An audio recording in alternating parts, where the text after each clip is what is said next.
Langit Blitar pagi itu masih kelabu ketika Gilang Bogel, pemuda bertubuh kecil dengan kulit legam terbakar matahari, berpamitan kepada ibunya. Usianya baru 25 tahun, namun hidup sudah mengajarinya kerasnya dunia. Ayahnya seorang petani miskin, meninggal sejak ia masih remaja. Warisan satu-satunya bukan tanah luas, melainkan ajian kuno bernama Pancasona yang diturunkan dari leluhur. Ilmu itu membuat tubuh Gilang tak mudah binasa, kebal bacok, dan mampu bangkit kembali meski dihantam berulang kali. Namun sang ibu selalu berpesan, "Nak, ilmu ini bukan untuk sombong. Gunakan hanya bila terdesak, untuk menegakkan kebenaran." Setelah lulus sekolah hanya sampai SMA, Gilang tak punya banyak pilihan. Ia merantau ke Cirebon, menjadi kuli bangunan di sebuah proyek dekat Pasar Lama. Hidupnya sederhana, bangun pagi, bekerja mengangkut semen dan pasir, lalu malamnya tidur di bedeng reyot bersama kuli lainnya.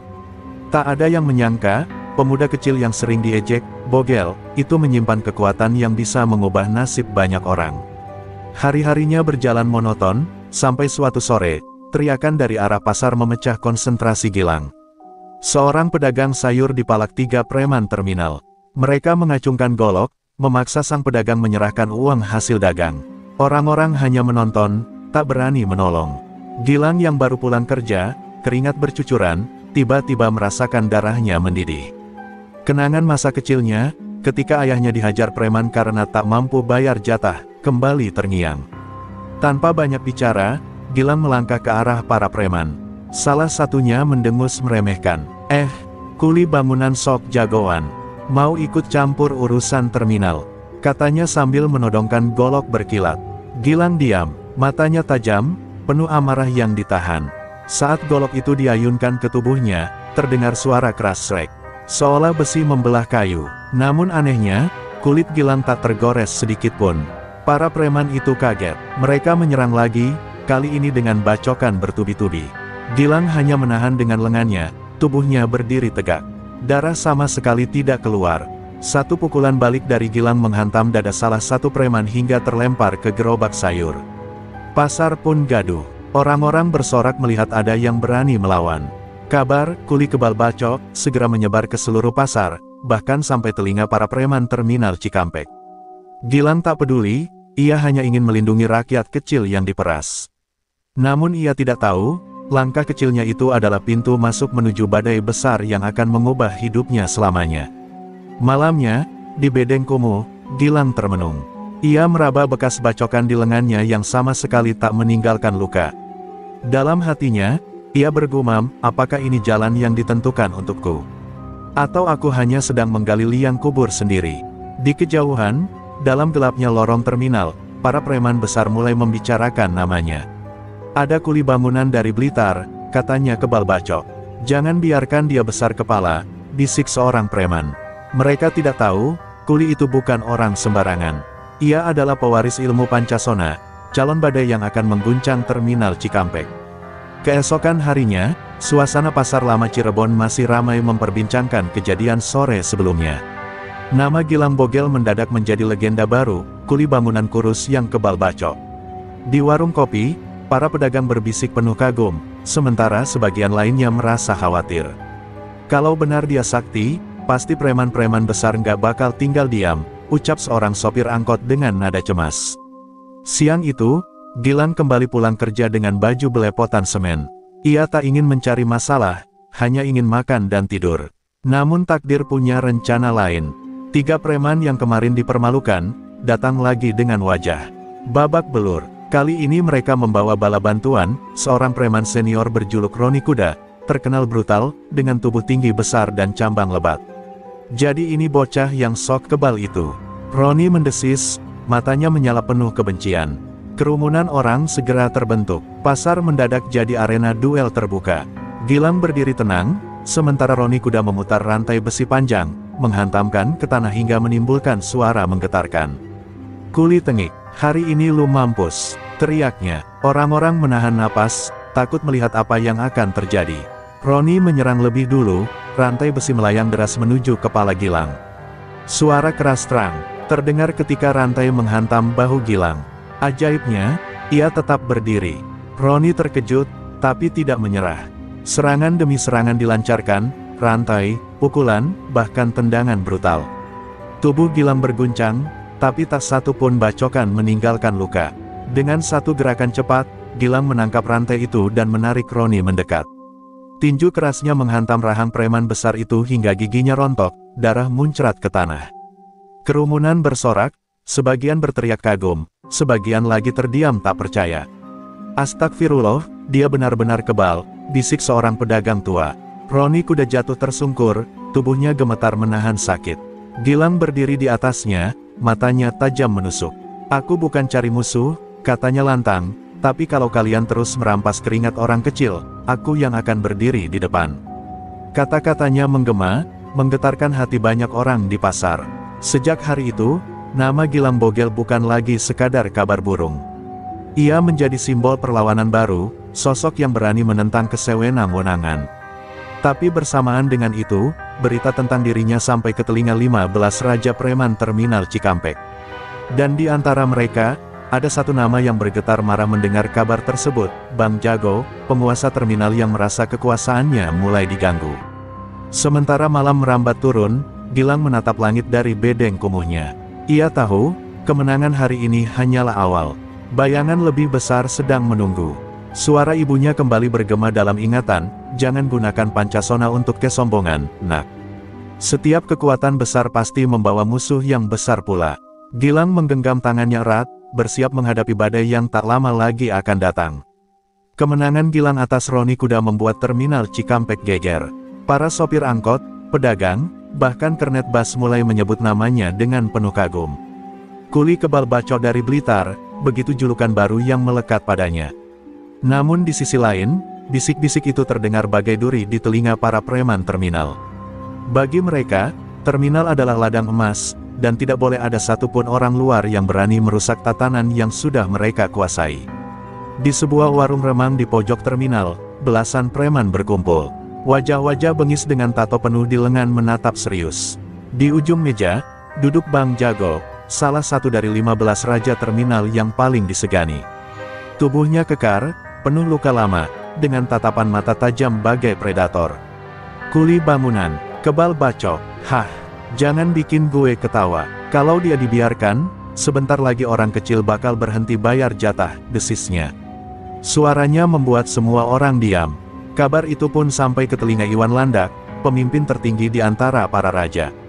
Julukannya didapat karena rambutnya yang berdiri kaku seperti duri landak, dan kebiasaannya membawa belati tersembunyi di tubuhnya. Iwan murka ketika mendengar nama Gilang. Baginya, ini adalah penghinaan. "Bang Jago, lu yang turun tangan. Kasih pelajaran buat anak ingusan itu. Biar tahu siapa penguasa jalanan ini," perintahnya. Sementara itu, Gilang masih hidup sederhana di bedengnya. Ia tidak tahu bahwa namanya sudah masuk ke daftar hitam para raja preman. Malam itu, ia duduk di teras, memandangi langit yang mulai ditutupi awan gelap. Hatinya gundah. Ia mengingat lagi pesan ibunya, jangan gunakan ilmu untuk sombong. Namun melihat ketidakadilan yang terus terjadi di sekitar, ia merasa tidak punya pilihan. "Kalau aku diam saja, siapa yang akan melindungi mereka?" gumamnya lirih. Esoknya, suasana pasar kembali memanas. Bang Jago muncul dengan puluhan anak buah. Ia berjalan penuh wibawa, mengenakan jaket kulit hitam, tatapan matanya menebar ketakutan. Orang-orang berhamburan menghindar, tahu akan ada darah tumpah hari itu. Bang Jago menepuk-nepuk bahunya sambil berteriak, "Mana tuh kuli kebal bacok? Suruh keluar, gue pengen lihat seberapa hebat dia." Orang-orang menatap ke arah bedeng kuli, dan benar saja, Gilang keluar dengan wajah tenang. Tubuhnya masih berbalut baju kerja kotor, namun sorot matanya tidak bisa diremehkan. "Aku tidak mencari masalah," katanya lantang, "tapi kalau kau datang untuk menindas orang kecil, aku tidak akan mundur." Ucapannya membuat banyak orang bergetar. Bang Jago tertawa keras, lalu menghunus golok panjang yang sudah banyak menelan korban. "Lu pikir dunia ini butuh pahlawan? Dunia ini butuh penguasa, dan gue adalah rajanya." Dengan teriakan itu, ia melompat ke arah Gilang, memulai duel yang akan dikenang lama oleh orang-orang pasar. Kerumunan bersorak, sebagian takut, sebagian bersemangat. Hari itu, pasar bukan lagi tempat jual beli. Ia berubah menjadi panggung pertarungan antara kuli bangunan kebal bacok melawan penguasa terminal. Dan dari sinilah, badai besar benar-benar mulai bergulir. Suara dentuman langkah kaki Bang Jago menggema di pasar yang mendadak sunyi. Golok panjang di tangannya berkilat diterpa matahari siang, membuat siapapun yang melihat bergidik. Gilang berdiri tegak di tengah kerumunan, tanpa senjata, hanya bertelanjang dada dengan bekas keringat kerja. Matanya menatap lurus, wajahnya dingin tanpa ragu. Semua orang menahan napas, sadar bahwa pertarungan ini akan menentukan siapa yang layak disebut penguasa baru. Bang Jago menyerang duluan, bacokan goloknya melayang deras ke arah pundak Gilang. Suara logam yang mengiris udara terdengar mengerikan, tapi ketika golok itu mendarat, hanya suara terang yang muncul, seolah menebas batu. Gilang bergeming, kerumunan teriak histeris, tak percaya. Astaga, beneran kebal, pekik seorang pedagang. Amarah Bang Jago memuncak. Bacokan demi bacokan ia layangkan, dari atas ke bawah, dari kiri ke kanan. Setiap tebasan seharusnya mampu memotong tubuh manusia biasa, tapi Gilang tetap berdiri, hanya pakaian yang koyak. Matanya menyala, nafasnya teratur, seperti sedang menunggu saat yang tepat untuk membalas. Dengan teriakan keras, Bang Jago mengayunkan goloknya ke arah leher Gilang. Kali ini Gilang menahan dengan tangan kosong. Semua orang terperangah, tangannya hanya sedikit tergores, lalu darah tipis muncul. Gilang menatap luka kecil itu, lalu mengangkat kepalanya dengan senyum dingin. "Jadi ini kekuatanmu, Jago," ucapnya pelan, tapi cukup untuk membuat Bang Jago semakin kalap. Tiba-tiba, Gilang bergerak. Tinju kanannya menghantam dada Bang Jago, membuat tubuh sang preman besar terlempar beberapa meter hingga menabrak gerobak bakso. Bang Jago memuntahkan darah, namun ia masih mencoba bangkit. Belum selesai. Teriaknya dengan suara parau, berusaha menegakkan tubuhnya yang goyah. Namun Gilang tak memberinya kesempatan. Ia melangkah maju, setiap langkah terdengar berat di telinga orang-orang. Dengan satu ayunan cepat, ia menendang keras perut Bang Jago. Tubuh sang preman terlipat, lalu jatuh tersungkur. Nafasnya tersendat, matanya mendelik, sebelum akhirnya tubuhnya tergeletak tak bergerak. Bang Jago, raja yang ditakuti terminal, resmi. Tumbang, kerumunan pasar pecah. Ada yang bersorak kegirangan, ada yang menutup mulut ngeri. Bang Jago mati, bisik orang-orang tak percaya. Sopir, pedagang, dan kuli pasar berlari mendekat, sebagian menepuk bahu Gilang, sebagian lain hanya bisa menunduk takjub. Hari itu, dunia jalanan Cikampek berguncang. Gilang berdiri di atas jasad Bang Jago, nafasnya berat, keringat bercucuran. Dalam hatinya ia sadar, sejak detik itu dirinya bukan lagi sekadar kuli bangunan. Ia telah menyentuh garis api yang berbahaya. Karena dengan tumbangnya Bang Jago, dendam para raja preman lain akan datang menghantam. Dan badai itu sudah tak bisa dihentikan lagi. Kabar kematian Bang Jago menyebar seperti api membakar jerami kering.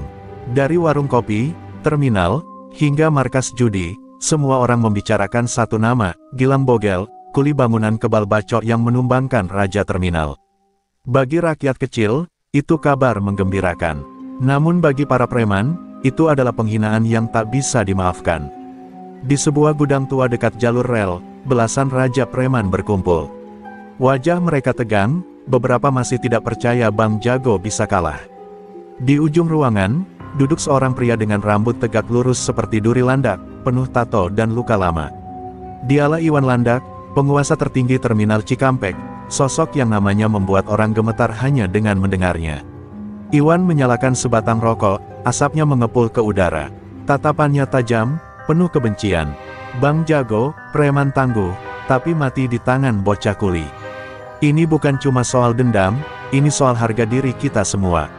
Suaranya berat, penuh tekanan, membuat suasana ruangan membeku. Kalau satu tumbang, maka nama kita semua dipertaruhkan. Salah satu preman mencoba bicara, "Bos, mungkin kabarnya dilebih-lebihkan." "Nggak mungkin ada orang kebal bacok." Belum sempat kalimat itu selesai, Iwan melemparkan belati kecil dari balik lengannya. Serak, pisau itu menancap tepat di meja, hanya sejengkal dari leher si preman. Ruangan hening. "Jangan pernah meremehkan musuh," kata Iwan dingin. Dengan nada menggelegar, Iwan memberi perintah. "Aku tidak akan turun tangan dulu. Aku ingin lihat sejauh mana bocah itu bisa bertahan. Aku kirim 6 orang terbaikku. Kalau dia benar-benar sakti, aku sendiri yang akan menghabisinya." Semua orang mengangguk, tahu betapa seriusnya perintah itu. 6 nama dipanggil keluar, Roni kuda yang baru saja dipermalukan, Jabrik si pemilik tangan baja, Beben samurai yang selalu membawa pedang Jepang, Ucok gila dengan tatapan liar, Tony buntung si sadis tanpa tangan kiri, dan Leman kobra ahli bela diri jalanan. Mereka semua preman tangguh yang namanya sudah melegenda di Cikampek. Sementara itu, Gilang masih duduk di bedeng reyot, merawat luka kecil di tangannya. Meski tubuhnya kebal, rasa sakit tetap ia rasakan. Ia sadar, setiap pertarungan pasti membawa resiko. Di kejauhan, ia bisa merasakan hawa mencekam, seakan badai besar sedang mendekat. Dalam hati ia berbisik, kalau ini jalan yang harus kujalani, aku tidak akan mundur. Demi orang-orang kecil yang selalu diperas, aku akan berdiri. Di terminal, Iwan Landak menatap langit malam. Api rokoknya masih menyala, matanya menyipit penuh amarah. Gilang Bogel, kau pikir bisa jadi pahlawan. Kau hanya membuka pintu ke neraka. Dan akulah penjaganya. Kata-kata itu meluncur bagai sumpah serapah, menandai awal dari perang yang lebih besar. Malam itu, terminal Cikampek terasa lebih mencekam dari biasanya. Lampu-lampu jalan berkelip redup, angin malam membawa bau arak murahan bercampur asap knalpot bas yang baru berhenti. Gilang berdiri di sudut terminal, dipanggil oleh sopir-sopir yang panik.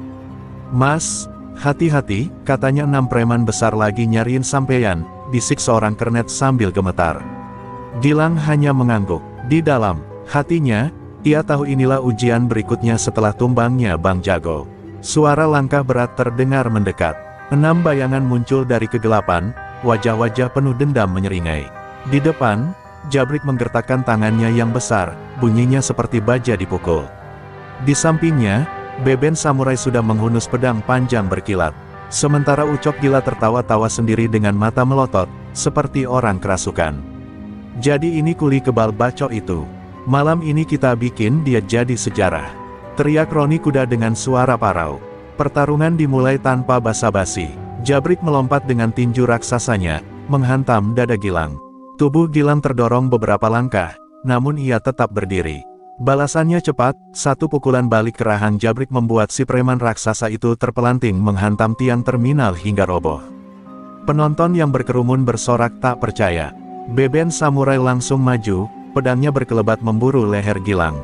Suara besi mengiris udara membuat bulu kuduk meremang. Tapi ketika pedang itu menebas, hanya percikan api yang keluar dari kulit Gilang. Pancasona melindunginya. Gilang memutar tubuh, lalu menendang perut Beben hingga ia tersungkur, pedangnya terlepas dari genggaman. Ucok gila menjerit histeris dan mengayunkan rantai besi dengan brutal. Gilang sempat terkena pukulan di punggung, namun tak ada luka. Ia berbalik, meninju kepala Ucok hingga preman itu terkapar dengan darah mengucur dari mulutnya. "Gila beneran sekarang," celetuk seorang sopir yang menonton dengan wajah pucat. Tony Buntung dan Leman Kobra maju bersamaan. Tony menyerang dengan pisau pendek di tangan kanannya, sementara Leman melancarkan pukulan cepat ke titik-titik vital. Untuk pertama kalinya, Gilang sedikit terdesak. Ia terhuyung, dadanya sesak oleh hantaman beruntun Leman. Tapi dalam keadaan terjepit, ia mengerahkan seluruh tenaganya. Dengan satu dorongan keras, ia menjatuhkan Tony, lalu menghantamkan sikunya ke pelipis Leman. Kedua preman itu tumbang bersamaan. Roni kuda yang sejak awal menahan dendam, maju terakhir. Wajahnya dipenuhi kebencian. "Lu bikin malu gue kemarin, Bogel. Sekarang lu mampus." Ia mengayunkan rantai besinya dengan penuh amarah. Tapi Gilang sudah siap. Dengan tangan kosong ia menangkap rantai itu, menarik Roni ke arahnya, lalu menghantamkan kepalanya dengan keras. Roni jatuh terkapar, darah mengalir deras. Dalam waktu singkat, 6 preman tangguh tergeletak di tanah. Terminal sunyi, hanya suara napas tersengal para penonton yang menyaksikan kehebatan Gilang. Tubuhnya berdiri tegak, matanya menatap jauh ke kegelapan. Ia tahu, ini baru permulaan. Karena di balik semua ini, ada satu sosok yang lebih berbahaya sedang menunggunya, Iwan Landak. Setelah 6 preman tangguh tumbang di tangan Gilang, suasana terminal Cikampek seketika berubah mencekam. Tubuh-tubuh mereka berserakan, sebagian masih mengerang kesakitan, sebagian terkapar tak sadarkan diri.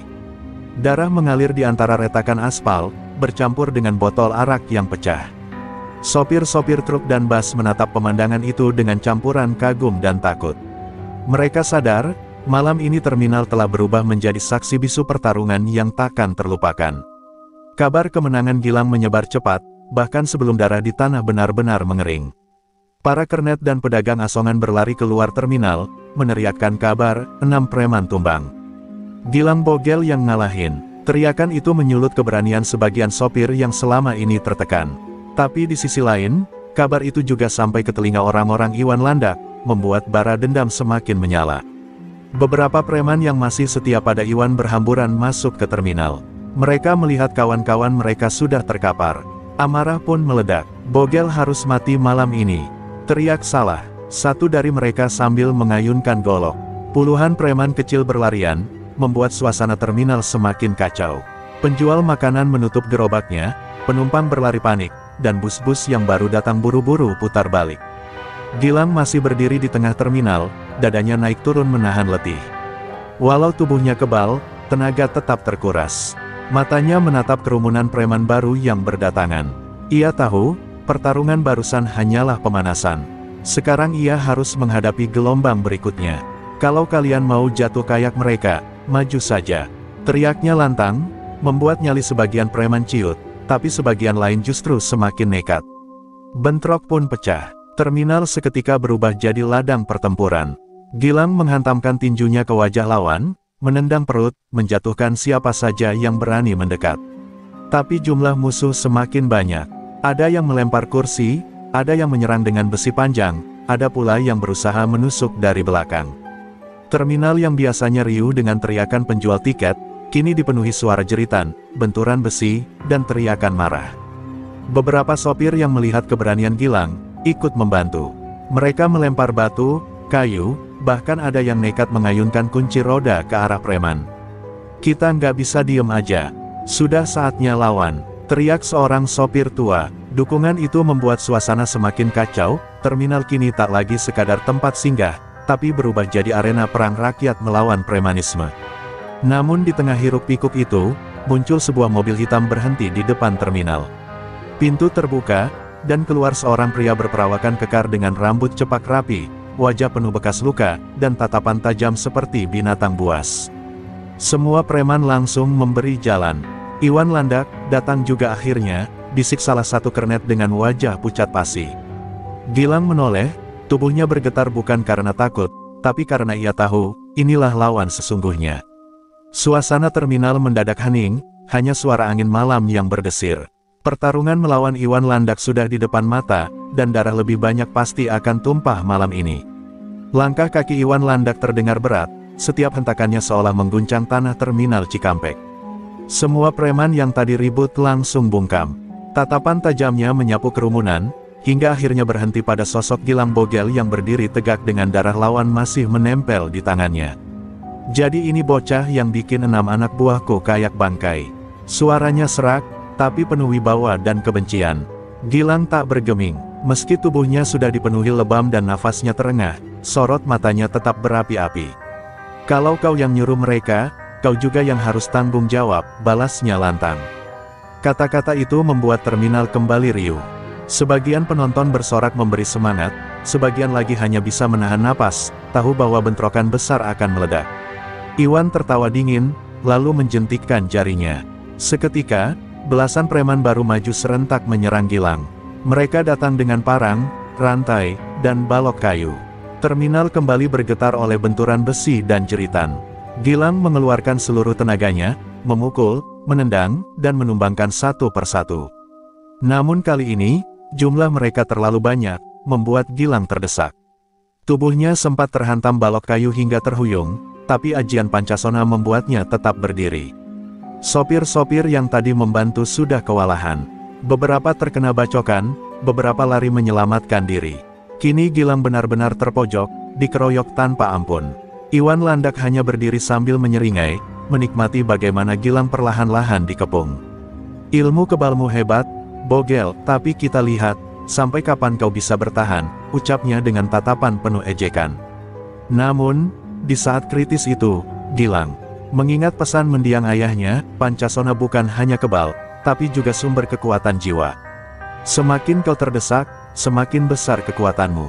Kata-kata itu membakar semangatnya. Dengan teriakan lantang, Gilang menghantam tanah dengan kakinya. Getaran keras memecah lingkaran pengeroyok, membuat beberapa preman terjatuh. Ia lalu melompat dan meninju dua orang sekaligus, menjatuhkan mereka seperti karung kosong. Melihat itu, wajah Iwan berubah serius. Ia tahu bocah ini bukan lawan biasa. Dengan gerakan cepat, ia maju sendiri, mendorong anak buahnya ke samping. "Mundur, biar aku yang urus dia," teriaknya. Sorak-sorai preman langsung menggema. Semua orang menahan napas, menyadari duel sesungguhnya akan dimulai. Pertarungan pun pecah. Tinju Iwan melesat secepat kilat, menghantam dada Gilang. Untuk pertama kalinya, tubuh Gilang terdorong mundur beberapa langkah. "Hah, jadi ini yang namanya Iwan Landak," desahnya sambil mengusap bibir yang berdarah. Gilang lalu membalas dengan pukulan keras ke rahang Iwan, membuat sang raja preman itu terhuyung. Terminal meledak oleh sorakan dan teriakan panik.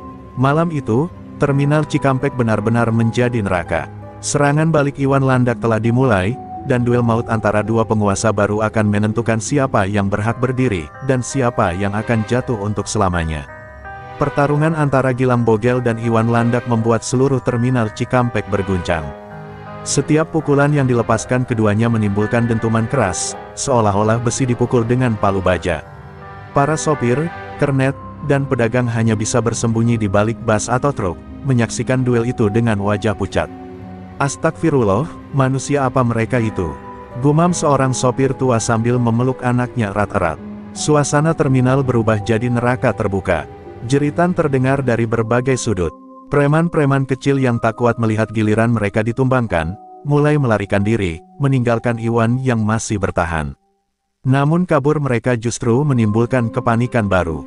Orang-orang berlarian, berdesakan keluar terminal, menimbulkan kekacauan seperti pasar malam yang dibakar. Sementara itu, Gilang dan Iwan terus saling hantam. Tinju Iwan menghantam pelipis Gilang hingga darah menetes di pipinya, tapi pemuda itu tidak roboh. Sebaliknya, Gilang membalas dengan pukulan berlapis tenaga pancasona yang menghantam dada Iwan hingga ia terjengkang ke tumpukan kursi. Dentuman keras itu membuat sebagian penonton menutup telinga, ngeri mendengar suara tulang yang retak. Ketegangan semakin memuncak. Anak-anak kecil yang tadi ikut orang tuanya menunggu bas, menangis ketakutan. Lampu terminal yang berkelap-kelip membuat suasana semakin menyeramkan, seperti panggung pertarungan dunia lain. Beberapa pedagang berdoa sambil merapalkan ayat-ayat suci, berharap tidak ada peluru nyasar atau parang terbang yang mengenai mereka.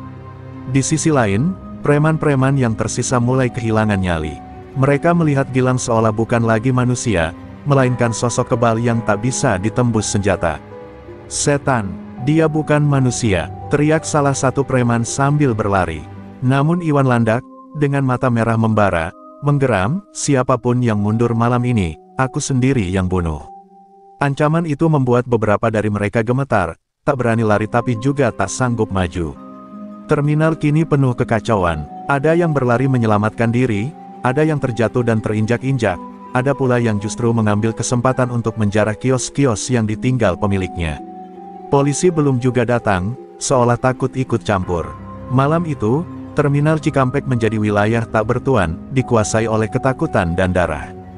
Gilang, meski tubuhnya penuh luka, justru semakin beringas. Setiap hantamannya membuat tanah bergetar, membuat preman yang menonton dari jauh semakin gentar.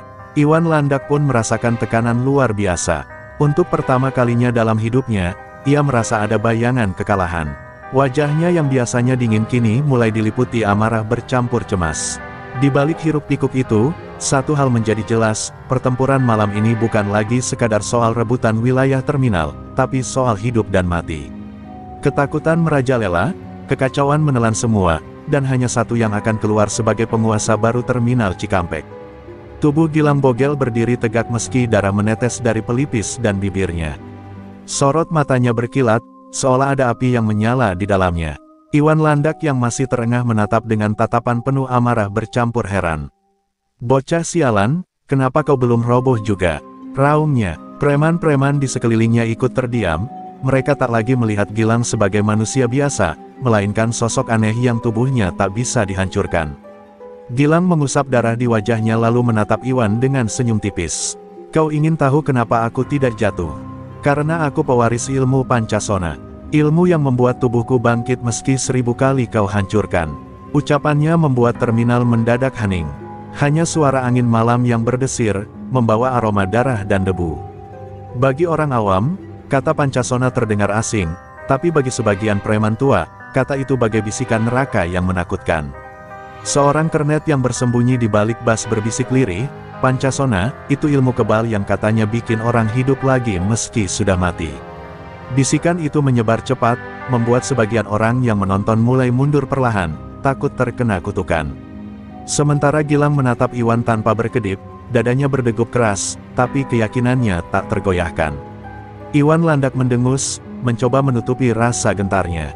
Omong kosong, semua manusia bisa mati, kau hanya main sihir kampungan. Dengan teriakan itu, ia melompat maju, menghantamkan tinju ke rahang Gilang. Pukulan keras itu menggema, namun tubuh Gilang hanya terdorong sedikit lalu kembali tegak. Tidak ada retakan, tidak ada luka baru. Justru Gilang menoleh dengan senyum dingin yang membuat bulu kuduk semua orang merinding.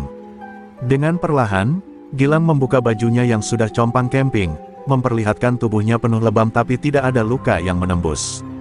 Ini bukan sihir, ini warisan dari leluhurku. Setiap luka hanya memberiku kekuatan baru. Semakin kau sakiti aku, semakin kuat aku jadinya. Kata-kata itu membuat wajah Iwan memucat seketika, sementara anak buahnya mulai melangkah mundur dengan rasa takut. Tiba-tiba Gilang menghentakkan kaki ke tanah. Suara keras bergema seperti gempa kecil, membuat botol-botol pecah dan kaca jendela terminal bergetar. Dari tubuhnya seolah keluar hawa panas yang membuat orang di dekatnya berkeringat dingin. Beberapa orang langsung jatuh berlutut, tidak kuat menahan aura yang dipancarkan ilmu Pancasona. Iwan Landak mencoba meneguhkan hatinya, tapi tangannya sedikit bergetar. Untuk pertama kalinya, si Raja Preman itu merasakan ancaman nyata terhadap singgasananya. Ia berteriak mengumpulkan keberanian, aku tidak peduli ilmu apapun itu. Malam ini, hanya satu yang berhak hidup di terminal Cikampek. Seruannya menggema, tapi terdengar lebih seperti teriakan orang yang terpojok daripada penguasa. Gilang menatapnya tajam, kemudian maju perlahan. Kau benar, Iwan, hanya satu yang berhak hidup. Dan malam ini, giliranmu merasakan neraka. Kata-kata itu membuat suasana terminal membeku. Semua orang tahu, duel mereka kini sudah naik ke tingkat yang tak bisa lagi ditahan. Ini bukan hanya pertarungan fisik, tapi benturan ilmu, keberanian, dan takdir. Terminal Cikampek bergetar saat langkah Iwan Landak maju kembali. Tapi kali ini, ia tidak sendiri. Dari arah gelap, muncul sosok besar menjulang, tinggi hampir 2 meter dengan tubuh sebesar drum minyak. Preman-preman kecil langsung bersorak, itu dia, raksasa terminal, senjata pamungkasnya Iwan. Suasana semakin mencekam. Sosok itu bernama Bison, preman legendaris yang dikenal mampu meremukkan tiang listrik dengan tangannya. Gilang menatap tajam, dadanya naik turun menahan emosi. Ia sadar, pertarungan barusan hanyalah awal. Kini lawannya bukan hanya Iwan, tapi juga monster manusia yang dikagumi sekaligus ditakuti semua penghuni jalanan. Kau pikir satu raksasa bisa membuatku jatuh? Ucap Gilang dengan suara rendah tapi menggetarkan hati semua orang yang mendengarnya. Bison maju dengan langkah berat, tanah terminal bergetar di bawah kakinya. Tanpa basa-basi, ia langsung mengayunkan pukulan sebesar kepala manusia ke arah Gilang. Dentuman keras terdengar, Gilang terpental menghantam badan bas. Besi bas penyok, kaca pecah, penonton menjerit panik. Tapi ketika debu mereda, Gilang masih berdiri, meski darah segar mengalir dari sudut bibirnya. Iwan Landak tertawa puas. Lihat itu, bahkan Pancasonamu tak sanggup menahan kekuatan Bison, teriaknya. Namun Gilang hanya menyeringai sambil melangkah maju. Kalau itu kekuatan terbesarmu, maka bersiaplah, aku akan mengembalikan semua rasa sakit ini padamu. Suara Gilang bergema seperti petir, membuat sebagian preman langsung mundur ketakutan. Pertarungan pun pecah dengan dahsyat. Gilang melompat, menendang rahang Bison hingga terdengar suara tulang retak. Tapi raksasa itu tidak roboh, justru membalas dengan hantaman lutut ke perut Gilang. Tubuh Gilang terangkat ke udara, lalu jatuh menghantam aspal hingga retak. Semua yang menonton mengira ia sudah tamat.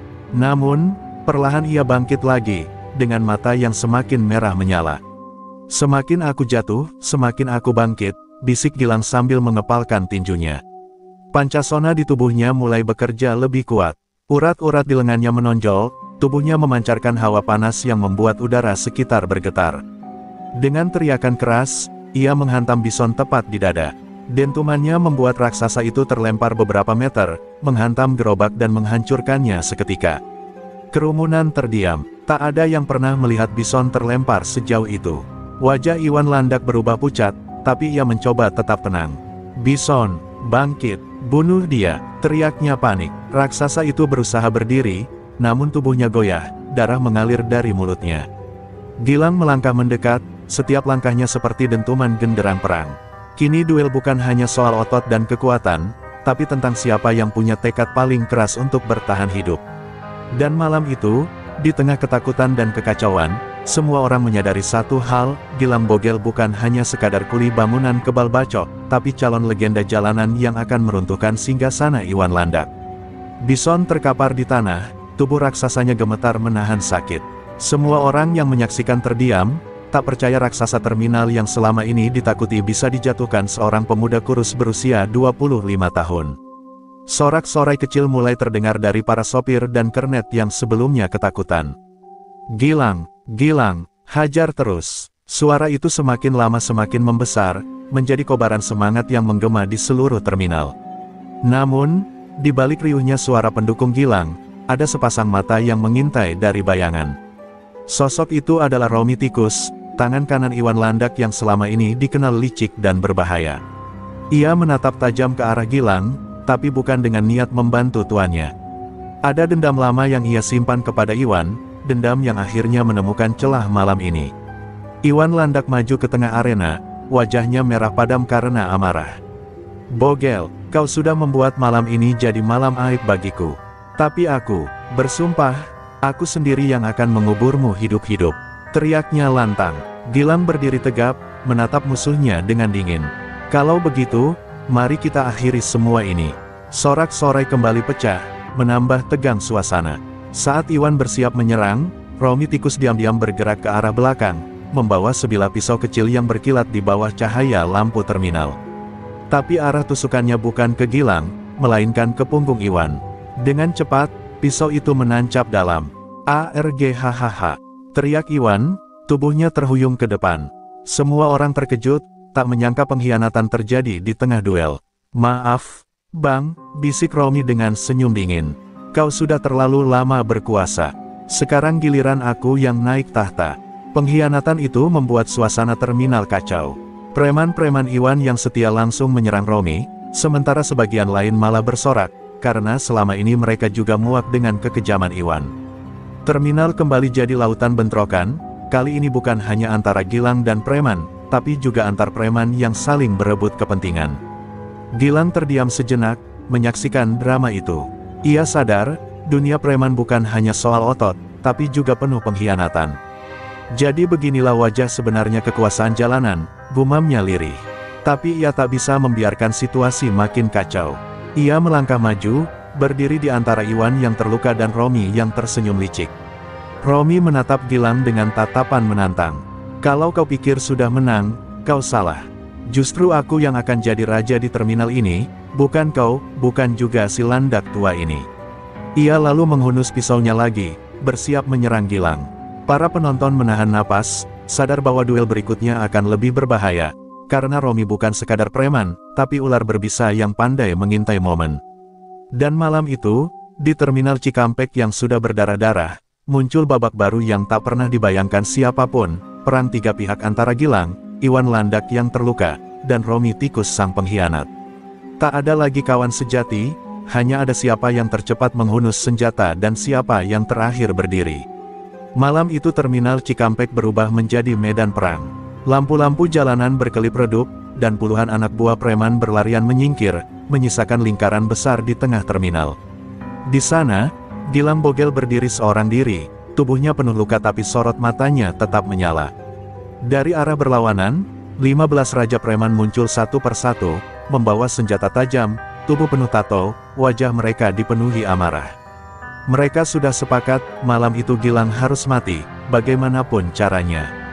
Iwan Landak, yang memimpin barisan, melangkah ke depan dengan teriakan keras, "Gilang, malam ini kau akan jadi bangkai di terminal ini. Jangan pernah bermimpi bisa menguasai wilayah kami. Teriakan itu disambut deru sorak ratusan anak buah preman di sekeliling. Namun Gilang hanya berdiri tegak, mengepalkan tinjunya. Kalau memang ini takdirku, mari kita buktikan siapa yang bertahan. Suaranya bergema lantang, membuat banyak yang tanpa sadar bergidik. Benturan pertama pecah saat 3 raja preman menyerbu sekaligus. Gilang menghindar cepat, lalu menghantam dada salah satu dengan pukulan pancasona yang membuat tulang rusuknya patah. 2 lainnya mencoba menebas dari kiri dan kanan, tapi Gilang berputar, menendang keduanya hingga terpental menghantam mobil parkir. Asap dan kaca pecah beterbangan, membuat suasana semakin kacau. Melihat itu, 4 raja preman lain maju serentak dengan rantai, golok, dan besi panjang. Gilang menyalurkan tenaganya ke lengan, memblokir bacokan dan pukulan secepat kilat.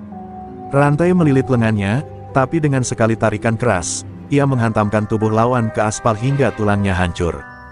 Golok yang diarahkan ke lehernya, berhasil ia tangkap dengan tangan kosong, lalu ia membalas dengan hantaman keras ke wajah pemiliknya. Jeritan dan darah berhamburan di udara. Terminal berubah jadi lautan teriakan, dentuman, dan suara logam beradu. Gilang bergerak bagai bayangan, tubuhnya seolah tidak pernah bisa disentuh meski serangan datang dari segala arah. 5 raja preman berikutnya maju dengan amarah membara, mencoba menjatuhkannya dengan kekuatan gabungan. Tapi satu demi satu dihantam jatuh, ada yang remuk tulang, ada yang terpental jauh hingga menabrak tiang besi, ada pula yang tersungkur dengan kepala berdarah. Iwan Landak menyaksikan itu semua dengan wajah semakin murka. Ia tahu pancasona bukan ilmu biasa, tapi melihat Gilang bertahan melawan belasan orang sekaligus membuat darahnya mendidih. Jangan kasih napas, hajar terus, bunuh dia sekarang juga, teriaknya dengan penuh kebencian. Namun, meski serangan datang bertubi-tubi, tubuh Gilang tetap berdiri kokoh, semakin lama justru semakin panas, seolah tenaga pancasona semakin menggila.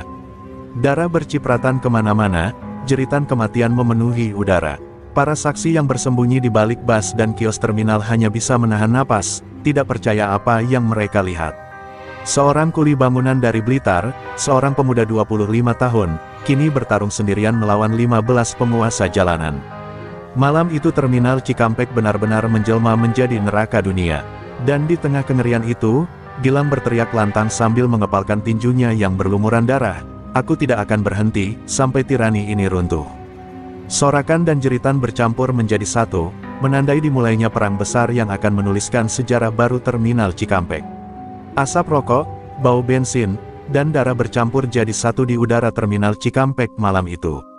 Gilang Bogel berdiri di tengah lingkaran, tubuhnya penuh luka sayatan, bajunya sobek berlumuran merah. Namun kedua matanya masih menyala tajam. Di sekelilingnya, para raja preman berdiri dengan senjata masing-masing, parang, celurit, besi panjang, bahkan samurai. Mereka berteriak bersama, menggelegar bagai singa lapar. Malam itu, 15 raja preman bersatu untuk satu tujuan, menumbangkan kuli bangunan kebal bacok yang telah meruntuhkan harga diri mereka. Benturan pertama pecah. 3 preman maju serentak, mengayunkan celurit ke arah Gilang. Dentuman logam terdengar saat bacokan mengenai tubuhnya, namun kulit Gilang tak robek. Ia meraih leher salah satu preman, membantingnya ke tanah hingga tengkoraknya retak. Preman kedua dihantam dengan pukulan telak ke dada, membuatnya terpental menabrak kontainer. Yang ketiga menerima tendangan berputar yang menghancurkan rahangnya. Dalam sekejap, 3 raja preman sudah tumbang tak bernyawa. Kerumunan kaget, tapi sisanya tidak mundur. 5 orang menyerbu bersamaan, suara teriakan dan dentuman besi bergema.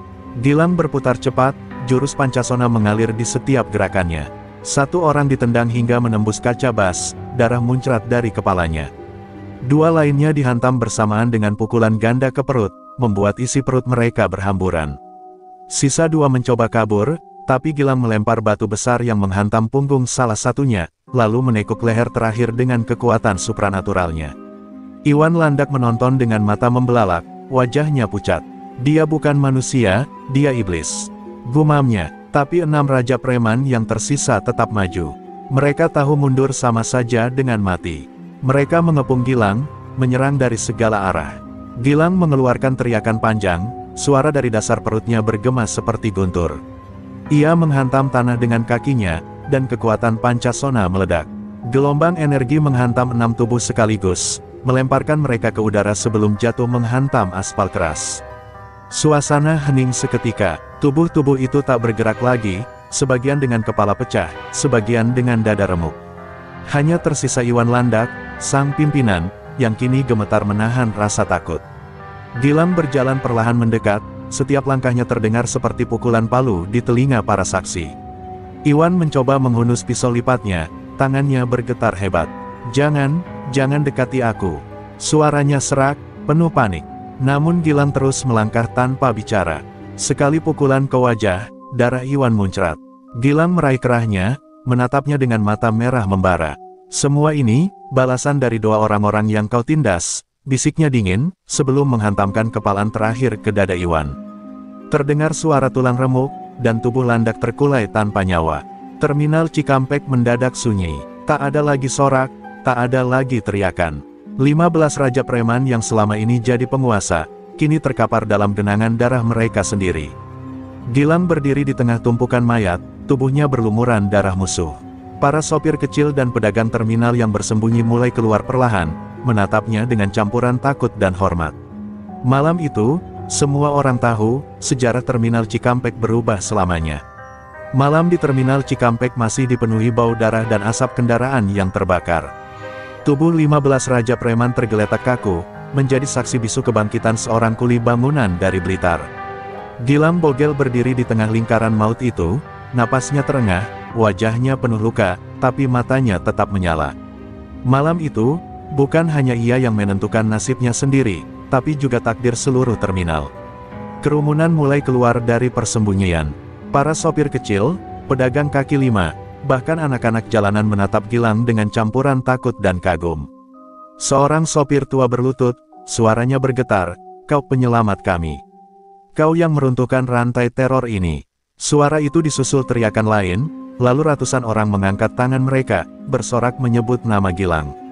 Namun, di balik sorak-sorai itu, Gilang justru merasa dadanya semakin berat. Ia menatap tangannya sendiri, penuh bercak darah. "Apakah ini takdirku, menjadi pembunuh?" bisiknya lirih. Meski ia tahu semua yang ia bunuh adalah penjahat, hatinya tidak bisa sepenuhnya menerima kenyataan bahwa 15 nyawa sudah terenggut oleh tangannya.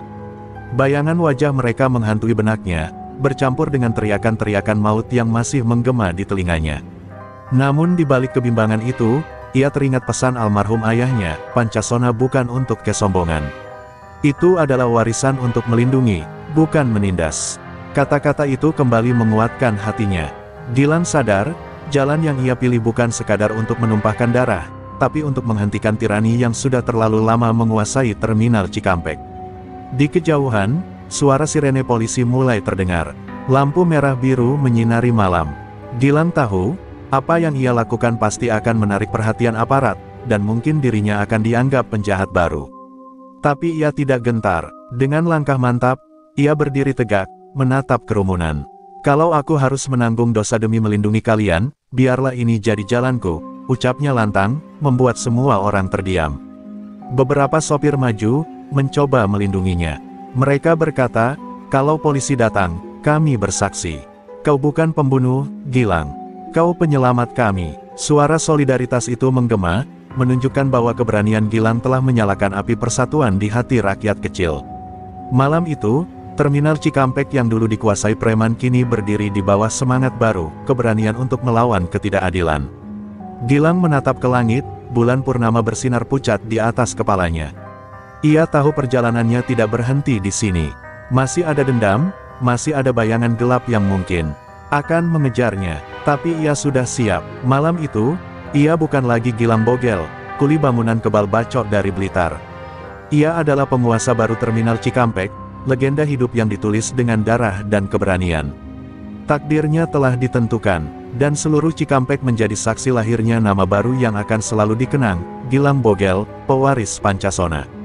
Terima kasih telah menonton dan menemani perjalanan kisah kami di channel Pelayan Surga. Setiap like, komentar, dan dukungan dari kalian adalah cahaya yang menyemangati kami untuk terus berkarya. Semoga kebaikan, keberanian, dan kebijaksanaan selalu menyertai langkah kalian setiap hari. Jangan lupa terus dukung channel Pelayan Surga dengan like, komentar, dan subscribe, agar kita bisa terus menghadirkan cerita inspiratif, penuh aksi, dan pelajaran hidup yang berharga. Semoga setiap kisah yang kami bagikan membawa manfaat, motivasi, dan kebahagiaan bagi kalian semua. Doa terbaik kami untuk kalian, semoga Allah Subhanahu wa Ta'ala senantiasa melindungi, memberkahi, dan menuntun setiap langkah kalian menuju kebahagiaan, keselamatan, dan kesuksesan. Tetaplah berani, tetaplah beriman, dan terus sebarkan kebaikan dimanapun kalian berada.